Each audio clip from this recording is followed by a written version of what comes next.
Assalamualaikum warahmatullahi wabarakatuh. Salam sejahtera dan salam Malaysia Madani. Yang berusaha, Dr. Azim Mansur, pensyarah kaedah mengajar, barisan-barisan kepimpinan dan hadirin-hadirin sekalian. Kami daripada Kumpulan 8 ingin membentangkan pengenalan ilmu sejarah tingkatan 1. Berikut merupakan ahli kumpulan 8 yang mana terdiri daripada Syamil Hakim, Muhammad Iqbal, Muhammad Firdaus, Muhammad Farid Syahmi, Nur Ain Sabrina dan Najihah Nur Iman. Assalamualaikum dan selamat pagi. Saya Muhammad Iqbal dan hari ini saya akan membentangkan aktiviti yang dilakukan dalam rancangan pengajian harian murid aras tinggi. Antara aktiviti-aktiviti yang dilakukan ialah slide gambar tokoh sejarawan, kuis sejarah, peta aiting dan historical talk show battle. Seterusnya, saya akan membentangkan aktiviti yang dilakukan untuk maksud sejarah berdasarkan pandangan sejarawan murid aras tinggi. Aktiviti yang kami gunakan ialah slide gambar tokoh sejarawan dan memperkenalkan tokoh tersebut seperti Herodotus, Ihishka, Ibnu Khaldun dan Muhammad Yusuf Ibrahim. Aktiviti ini bertujuan menarik minat serta mengaktifkan pengetahuan sedia ada murid.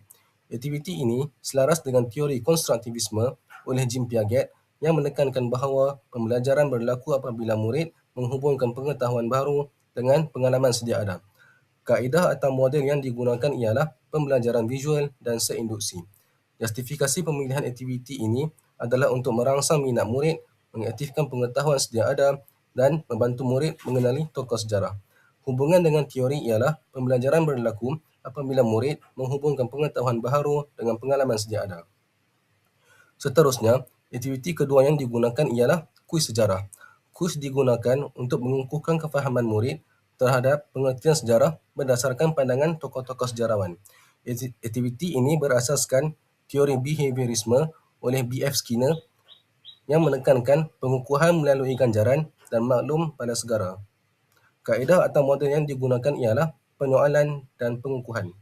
Justifikasi pemilihan aktiviti ini ialah menguji kefahaman murid, memberi maklum balas segera dan meningkatkan motivasi pembelajaran.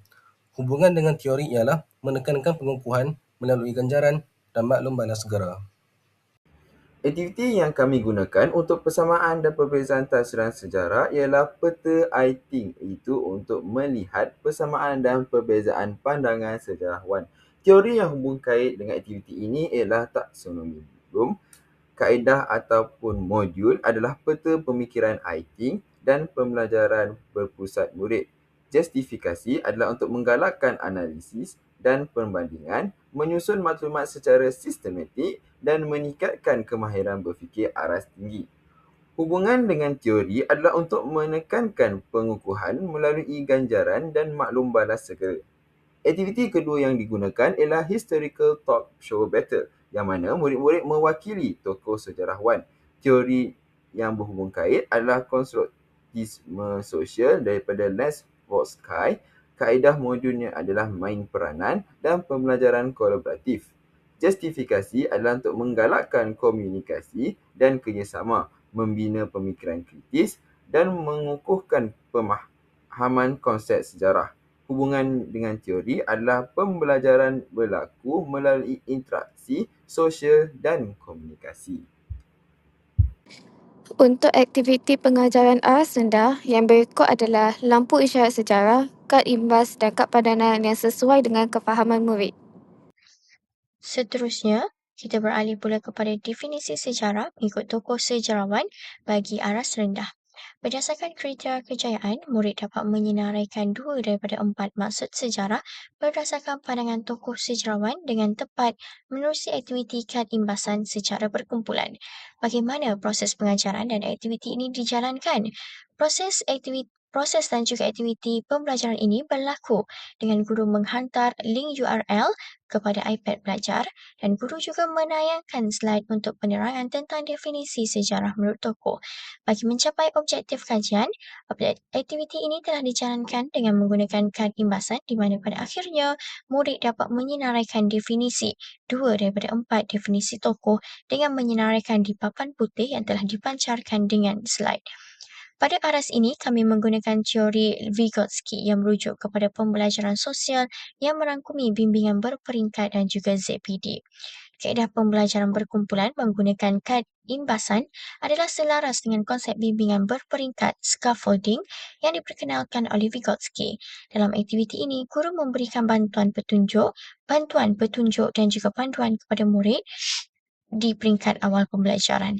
Seterusnya, rakan sebaya yang lebih mahir turut membantu murid yang kurang menguasai kemahiran, dan apabila murid semakin memahami tugasan, bantuan tersebut dikurangkan secara beransur-ansur sehingga murid dapat melaksanakan aktiviti secara berdikari. Pendekatan ini membantu meningkatkan kefahaman dan juga keyakinan murid dalam proses pembelajaran. Manakala Zone of Proximal Development (ZPD) merupakan jurang antara kebolehan murid dalam menyelesaikan tugasan secara sendiri dengan kebolehan menyelesaikannya melalui bantuan guru atau rakan yang lebih berkemahiran. Penggunaan kad imbasan dalam aktiviti berkumpulan membolehkan murid saling berinteraksi, berbincang dan berkongsi pengetahuan. Melalui sokongan tersebut, murid dapat menguasai kemahiran atau konsep yang pada awalnya sukar dicapai secara individu.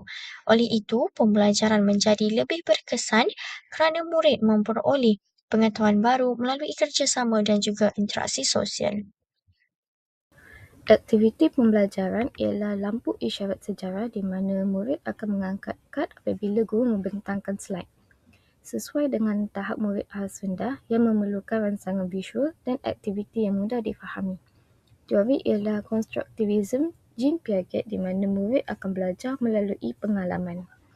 Kaedah atau model yang ditekankan ialah kaedah soal jawab dan model pembelajaran aktif. Justifikasi untuk aktiviti ini ialah meningkatkan keyakinan murid, memudahkan pemahaman konsep dan menyediakan murid untuk aktiviti yang membina. Aktiviti berkumpulan ialah padanan kad di mana murid akan menampal kad kepada kad manila. Sesuai dengan tahap murid aras rendah yang memerlukan bahan pembelajaran yang konkret dan mudah difahami. Teori yang digunakan ialah konstruktivism sosial Vygotsky di mana kaedah ini menangkapkan pembelajaran melalui interaksi sosial. Kaedah atau model yang ditekankan ialah kaedah perbincangan berkumpulan dan model pembelajaran kooperatif. Justifikasi untuk aktiviti ini ialah meningkatkan fokus dan tumpuan murid, menggalakkan pembelajaran berfokuskan murid dan mengurangkan beban kognitif murid aras rendah. Untuk aras kurang motivasi, terdapat 3 aktiviti yang dilakukan. Yang pertama sekali permulaan PDP iaitu paparan video YouTube. Kemudian kita ada hands-on yang pertama untuk mengenali tentang definisi sejarah. Kita akan buat susun mini puzzle dan juga lakonan. Kemudian hands-on yang kedua kita berkaitan dengan persamaan dan perbezaan definisi sejarah iaitu tentang jejak persamaan dan perbezaan iaitu bertebuih.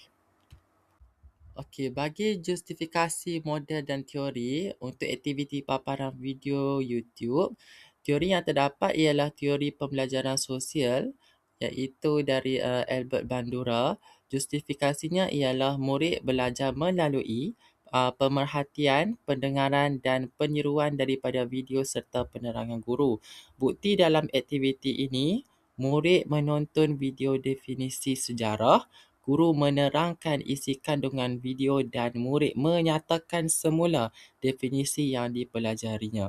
Okey, hubungan dengan teori, menurut Bandura, pembelajaran berlaku melalui pemerhatian terhadap model seperti guru dan bahan multimedia. Baik, seterusnya kita akan pergi kepada aktiviti yang kedua iaitu susun mini puzzle dan lakonan. Teori yang berkaitan dengan aktiviti ini adalah teori konstruktivism yang telah dikembangkan oleh Lev Vygotsky dan Jean Piaget. Baik, untuk justifikasi aktiviti ini adalah murid akan membina sendiri kefahaman definisi sejarah melalui aktiviti. Yang pertama sekali menyusun kad puzzle, yang kedua berbincang dalam kumpulan, yang ketiga melakonkan watak tokoh dan yang terakhir sekali menyebut semula definisi sejarah mengikut tokoh-tokoh tersebut. Baik, apakah bukti dalam aktiviti ini? Baik, pertama sekali, murid akan bekerjasama untuk menyusun definisi sejarah mengikut tokoh yang diberikan. Yang kedua, murid akan membina pengetahuan melalui pengalaman dan interaksi sosial bersama rakan-rakan lainnya. Dan yang ketiga pula, aktiviti lakonan akan membantu murid untuk memahami maklumat secara lebih bermakna. Baik, apakah hubungan antara aktiviti ini dengan teori tersebut?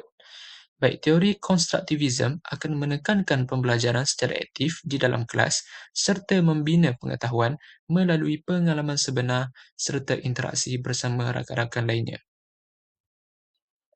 Baik, seterusnya kita akan beralih kepada aktiviti jejak persamaan dan perbezaan. Untuk aktiviti ini, teori yang berkaitan adalah teori behaviorism yang telah dikembangkan oleh B.F. Skinner. Baik, untuk justifikasi aktiviti ini adalah ia akan melibatkan rangsangan, tindak balas dan peneguhan. Apakah bukti untuk berkaitan dengan teori ini dalam aktiviti ini? Baik, pertama sekali guru akan memberikan penyataan definisi sejarah sebagai rangsangan. Seterusnya, murid akan bergerak ke bulatan yang dianggap betul sebagai tindak balas. Dan akhir sekali, guru akan memberikan hadiah kepada murid yang menjawab dengan betul dan sagu hati kepada murid yang menjawab dengan salah. Baik, apakah hubungan aktiviti ini dengan teori? Baik, jika menurut teori behaviorism, pembelajaran berlaku apabila tingkah laku murid diperkukuhkan melalui 3 aspek, iaitu pertama sekali, ganjaran, pujian dan peneguhan positif. Baik, melalui ganjaran yang diberikan, ia akan meningkatkan lagi motivasi murid untuk memberikan jawapan yang lebih tepat dan benar.